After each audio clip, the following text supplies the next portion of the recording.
কোনো একটা মানুষের সাথে আমার সম্পর্ক কেমন হবে এটা নির্ভর করে ওই মানুষটার সাথে আমার কমিউনিকেশন স্কিল কেমন। একটা এক্সাম্পল দিই, ঠিক আছে? মানে আমি আমার এক্সাম্পল দিতে খুব পছন্দ করি।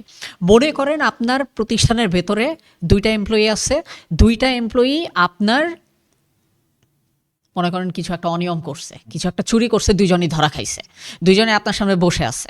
একজন বলল যে রাসেল ভাই, আমি তো আসলে এইটা যে এই কাজটা করতে গিয়ে যে ধরা খেয়ে যাব, আমি আসলে বুঝি নাই ভাই, এটা আসলে আমার করা ঠিক হয় নাই, আমি খুব লজ্জিত। একজনের স্টেটমেন্ট আপনার সামনে এইভাবে।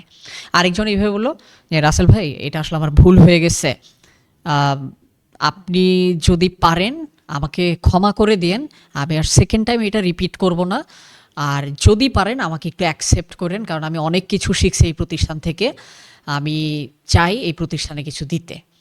আপনি যদি চান আমি তাহলে আবার নতুন করে এই প্রতিষ্ঠানে কিছু দেওয়ার সুযোগ পাবো, আশা করি আমাকে আপনি অ্যাকসেপ্ট করবেন। 2টা মানুষ একই অপরাধ করছে, 2জন জবানবন্দি দিছে, কার প্রতি আপনার সিম্প্যাথি বেশি কাজ করবে? কেন? অনেক বেশি elaborate করছে, অনেক রিফ্লেক্সিটি দেখাইছে, রিফ্লেক্সিটি কিছু দেখাইছে, তারপর হচ্ছে সে এমপ্যাথি যোগ করার চেষ্টা Empathy করছে, একটু ইমোশন কানেক্ট করছে।